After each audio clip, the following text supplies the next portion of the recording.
Hang on a second as we zoom out. All right, I do not have a an external microphone, so you may hear some noise. What we have inside here is a 196 cubic inch engine, and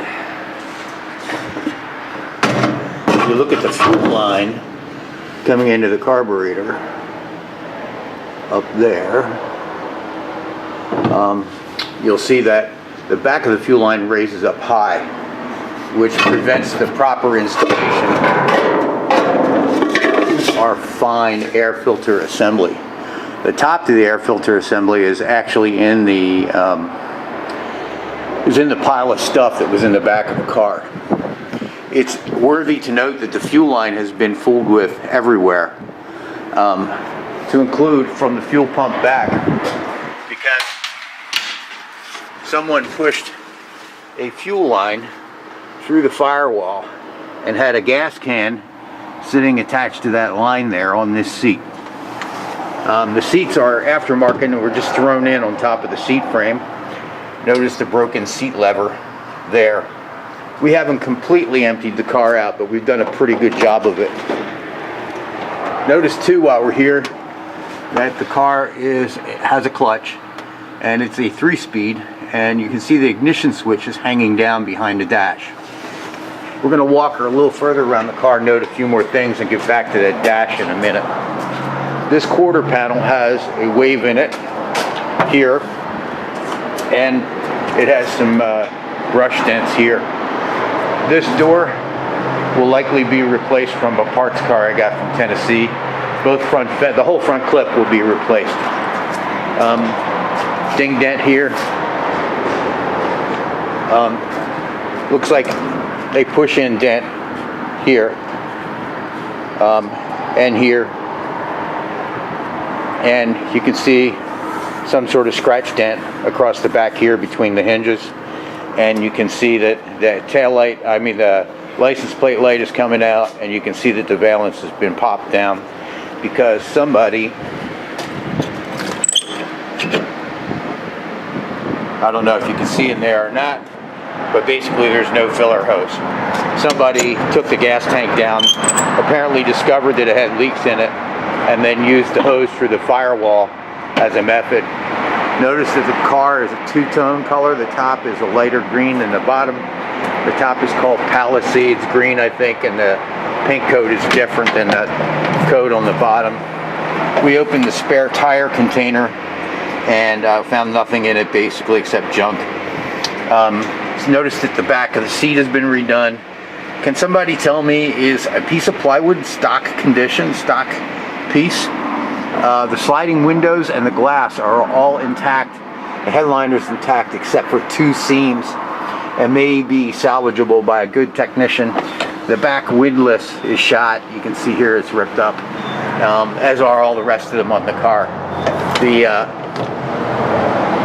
latch mechanism works on the tailgate, and the lock mechanism works. I have a key for the locks.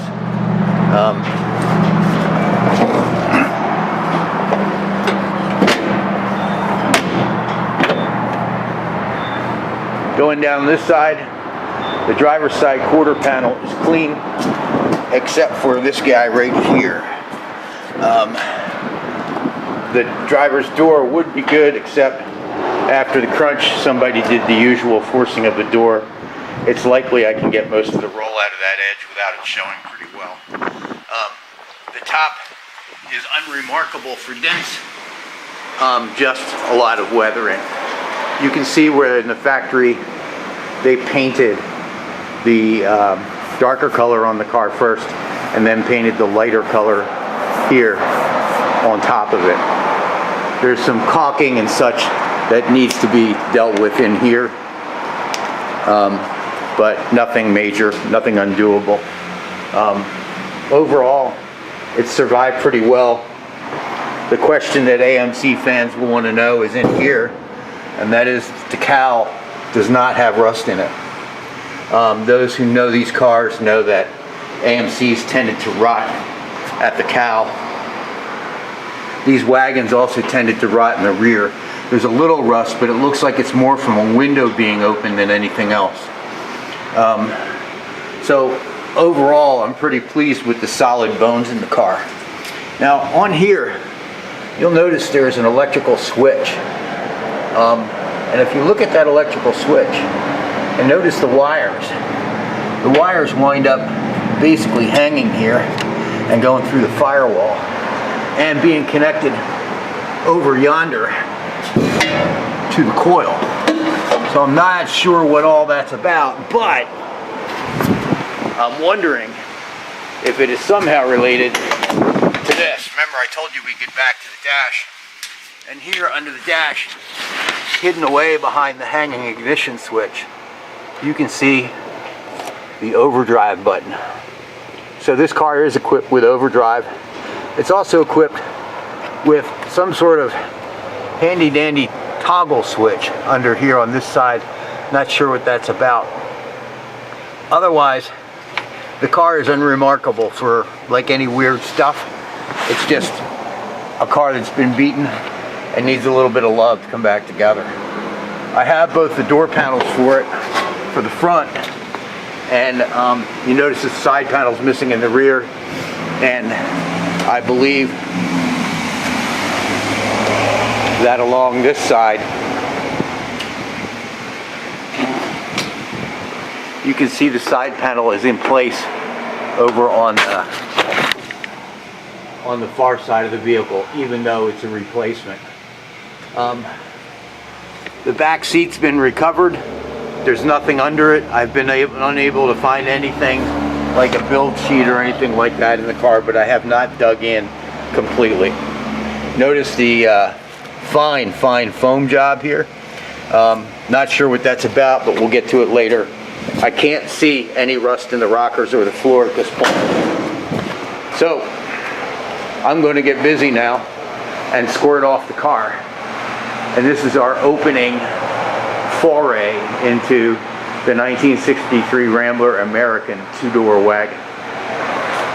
Notes, I'm looking for parts. I'm looking for this American logo for the driver's side, and for the passenger side in the rear, I'm looking for this backup light lens, which has been unfortunately broken. Right now, that's all I'm looking for. The car came with a pair of original mirrors, and you can see somewhere up here there's been some repair, and there was a mirror here at one point apparently. Not exactly sure what all that's about. So a new clip is in the basement and needs to be dragged out, and I need those two parts to begin with. Thank you for listening and watching.